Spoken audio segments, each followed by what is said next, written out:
Siguro dapat magpa-check up din natin si Dara. Paano niyo Nagpa-check up po pa ako. Magpa-check up ka na? Ano sabi sa'yo? Yun nga po, meron nga daw pong PCOS. Mapagpalang araw mga kalinga. Alam mo na ba ang latest? Tara, ating alamin. Pero bago ang lahat, pakisubscribe mo muna ang aking munting channel, pati na si Kalinga Prab at Kuya Bal Santos. Maraming salamat po. Dara meron palang nararamdaman. Nakitaan ng mga sintomas. Mga kalingap, sa araw na ito ay muli nating balikan si Dara. Sa pinakahuling update ni Kalinga Prab ay muli niyang binisita si Dara Bells.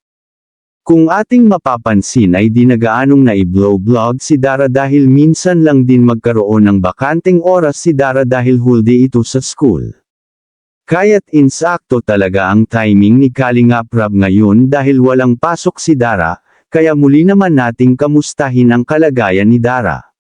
Marami na ang nakakahalata sa nangyayaring paglaki ni Dara at hindi mapigilan ang kanyang pagtaba. Sinisikap niya naman na mag-diet ngunit hindi niya talaga maiwasan. Laking gulat na lang ni Kalinga Prab na may inamin si Dara, na meron siyang nararamdaman tungkol sa kanyang kalusugan. Sa ating napag-alaman base sa interview ni Kalinga Prab kay Dara nang muli niya itong binisita, malungkot na inamin ni Dara na may mga problema siya sa kanyang kalusugan. Totoo ito at hindi biro o kwento lang, dahil nagpatingin na si Dara sa isang espesyalistang doktor. At nakitaan siya ng mga sintomang ito. Inamin ni Dara na may PCOS siya. Sa mga hindi nakakaalam kung ano ang PCOS, narito ang ibig sabihin nito aking ipapaliwanag sa inyo, sana ay makatulong na ma-aware lalo ang kababaihan. Ang PCOS o Polycystic Ovary Syndrome ay isang hormonal disorder na karaniwang nakakaapekto sa mga kababaihan na nasa reproductive age. Ito ay sanhi ng hormonal imbalance, na maaaring magdulot ng iba't ibang sintomas at komplikasyon sa kalusugan. Mga pangunahing katangian ng PCOS. 1. Hindi regular na menstruation, madalas na delayed o hindi dumadating ang regla dahil hindi nag-o-ovulate ng maayos. 2. Pagkakaroon ng maraming maliit na cyst sa ovaries. Hindi lahat ng may PCOS ay may cyst, pero karaniwan itong nakikita sa ultrasound. 3. Pagtaas ng androgen, male hormones, nagiging sanhi ito ng mga sintomas tulad ng labis na buhok sa mukha at katawan, hirsutism, acne, at pagnipis ng buhok sa ulo. 4. Pagtaas ng timbang o hirap magbawas ng timbang, kadalasang may insulin resistance, kaya madaling tumaba o mahirap magbawas ng timbang. 5.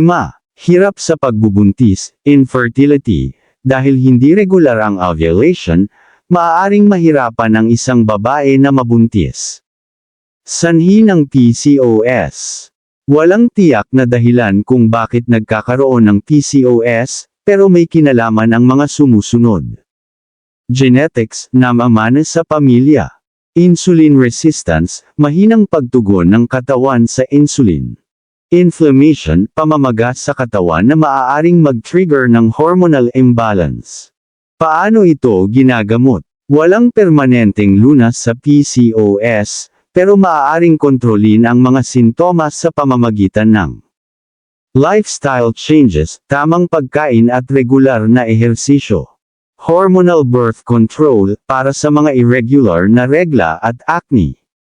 Metformin, para sa insulin resistance. Fertility treatments, kung gustong mabuntis.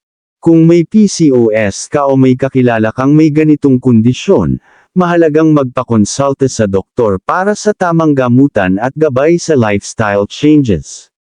Sa sitwasyon ni Dara ay naging malungkot siya nang kanyang malaman kung ano ba talaga ang dahilan ng kanyang di mapigil na pagtaba.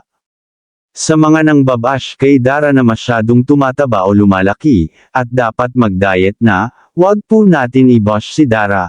Bagkus ay tulungan natin na lumakas at ma-encourage si Dara na labanan ang kanyang nararamdaman. Kailangan lang niya na mag-change ng lifestyle, healthy lifestyle, at kumain ng mga masustansyang pagkain gaya ng gulay, mag-exercise din, dapat nagpapapawis para mailabas ang mga toxins sa katawan. Anong masasabi mo tungkol dito mga kalingap? I-comment mo lang sa baba ang gusto mong sabihin at ating babasahin isa-isa. Maraming salamat po. To God be the glory.